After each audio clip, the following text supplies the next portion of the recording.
Hello বন্ধুরা, welcome back to the reaction channel. নতুন একটা রিঅ্যাকশন ভিডিওতে আপনাদেরকে জানাচ্ছি স্বাগতম। বন্ধুরা, বাংলাদেশ আর কলকাতার নায়কদের ব্যাপারে অনেক ভিডিও তৈরি করেছি বিগত কয়েকদিনে। আজকে বন্ধুরা একটু নায়িকার দিকে চোখ বুলাবো। বাংলাদেশি এবং কলকাতার জনপ্রিয় নায়িকাদের প্রথম মুভি কেমন ছিল, তাদের ফার্স্ট মুভিতে তাদের অ্যাপিয়ারেন্স কেমন ছিল, এই বিষয়ে একটা ভিডিও দেখবো। ভিডিওটির টাইটেলটা হচ্ছে কেমন ছিল বাঙালি নায়িকাদের প্রথম মুভি। তো বন্ধুরা, এই ভিডিওটির মেইন লিঙ্কটা আমি ডেসক্রিপশন বক্সে দিয়ে দিচ্ছি, আপনারা চাইলে ওখান থেকে চেক আউট করতে পারেন। আর দেরি করবো না, দেখবো। চলুন বাংলাদেশ এবং ইন্ডিয়ার এই নায়িকাদের প্রথম মুভি কেমন ছিল একবার দেখে আসি। অনেকের মনে কিন্তু এই প্রশ্নটা থেকেই যায়। চলুন ভিডিওটি শুরু করি, লেটস গো। কার সঙ্গে কথা বলছো দাদা? জানি। তোমার নাম কি ভাই? বয়স এখন শ্রাবন্তী।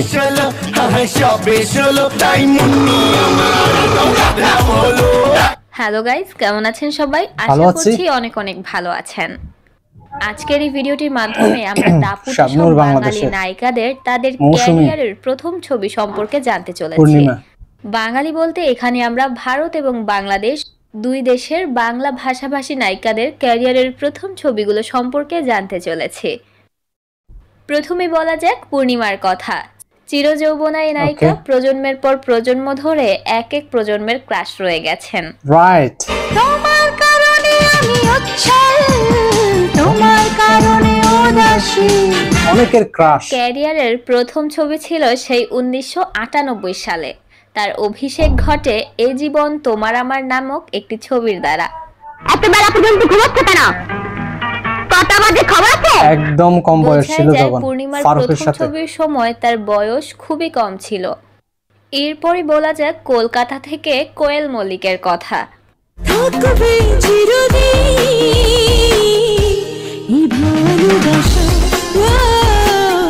কোয়েল মল্লিককে তো টলিউডের কুইন বলা হয়। টলিউডের যত নায়িকাই থাকুক না কেন, কেউ কোয়েলের সমান ভালোবাসা পেতে পারে না। ইয়েস। কোয়েল মল্লিকের অভিষেক ঘটেছিল 2003 সালে নাটের গুরু ছবিটির মাধ্যমে। আচ্ছা, এই মুভিটা তাইলে ওনার ফার্স্ট মুভি ছিল।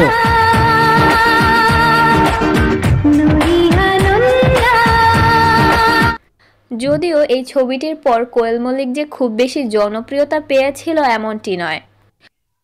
সবাই তাকে বাবার পরিচয়ে এসেছে এই ধরনের অনেক কথারই শিকার হতে হয়েছিল তাকে। তখন যাই একদম হোক, সে ধীরে ধীরে ভালো young ছিলেন অভিনয় অনেক। সৌন্দর্যের দ্বারা মন জয় করে নিয়েছেন দর্শকদের।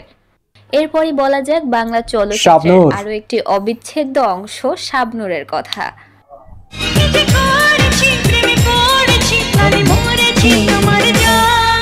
বাংলা চলচ্চিত্রে আলো ছড়ানো উজ্জ্বল নক্ষত্রের অভিষেক হয়েছিল কি সুন্দর হাসি। 1992 সালে চাঁদনি রাতে ছবিটির মাধ্যমে। কথা যদি শুরু করি শেষ তো হবে না।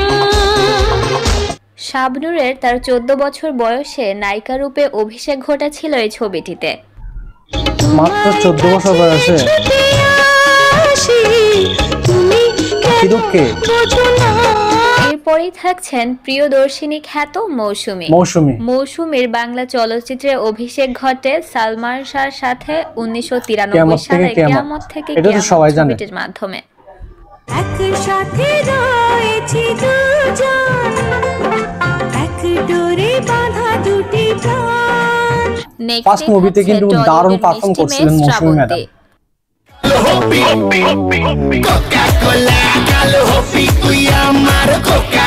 শ্রাবন্তীর প্রথম মুভি ছিল 1997 সালে মায়ের বাঁধন ছবিটিতে একটি প্রসেনজিৎ শিশু চ্যাটার্জির শিল্পীর সাথে চরিত্রে। ওনার মেয়ের ভূমিকা অভিনয় করছিলেন। কেন? ও জানি। তোমার নাম কি ভাই? আমি শুভ্র। আমরা তোমার চোখে একটা ভালো চোখ লাগিয়ে দেবো। তবে ট্যালেন্ট নায়িকা ছিলেন হিসেবে তার সবাই। অভিষেক ঘটেছিল যদি ট্যালেন্ট না থাকলে 2003 সালে চ্যাম্পিয়ন এতজন আসতে ছবিটিতে। পারতেন না ওনারা।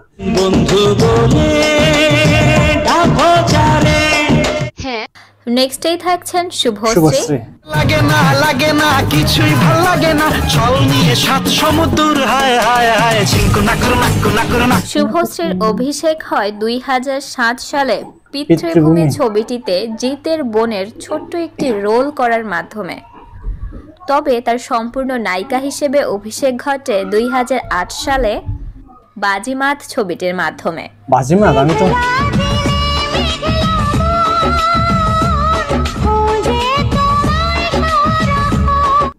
এরপরই থাকছে বাংলাদেশের আরও একজন জনপ্রিয় চিত্রনায়িকা নুসরাত ফারিয়া। যেদিকে দেখি শুধু পাই যে তোমায়,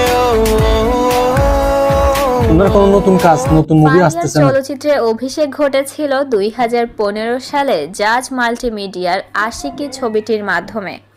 মেয়েদের মন বোঝা নয় রে নয় সোজা, মেয়েদের মন বোঝা।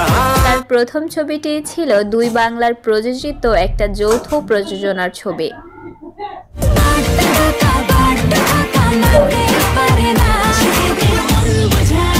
কার কোন নায়িকা পছন্দ অবশ্যই জানাবেন এবং ভালো লাগলে প্লিজ একটি লাইক দিবেন এবং গসিপ বাংলার সাথেই থাকবেন। ধন্যবাদ। বেসিক্যালি আমি শাবনূর ম্যাডাম, শ্রাবন্তী, শুভশ্রী এই টপ নায়িকাদের ফ্যান। বাকি যারা আছেন ওনাদের মুভিও দেখেছি, ভালো লেগেছে। বাট যে নায়িকাগুলোর কথা প্রথম থেকে বললাম ওনাদের ফ্যান, বিশেষ করে আমি ওনাদেরকে বেশি পছন্দ করি, ওনাদের কাজ খুব ভালো লাগে আমার। তো যাই হোক বন্ধুরা, বাংলাদেশ এবং কলকাতার যে টপ হিরোইন ওনাদের ফার্স্ট মুভি কেমন ছিল এটা একটু দেখলাম। সবাই কিন্তু আর্ন করা সত্ত্বেও কিন্তু ওনাদের পারফরমেন্স খারাপ ছিল না, ভালোই ছিল, যার কারণে পরবর্তীতে ওনারা নিজেদেরকে মেলে ধরতে পেরেছেন। তো বন্ধুরা কেমন লেগেছে আর এখান থেকে আপনাদের ফেভারিট হিরোইনকে অবশ্যই কমেন্ট সেকশনে জানাবেন। আর ভিডিওটি যদি ভালো লাগে একটা লাইক, কমেন্ট, চ্যানেলটি সাবস্ক্রাইব করে পাশে থাকবেন। সবাইকে অসংখ্য ধন্যবাদ সাথে থাকার জন্য। আবার দেখা হবে নতুন কোনো একটা ধামাকাদার ভিডিওর সাথে। See you.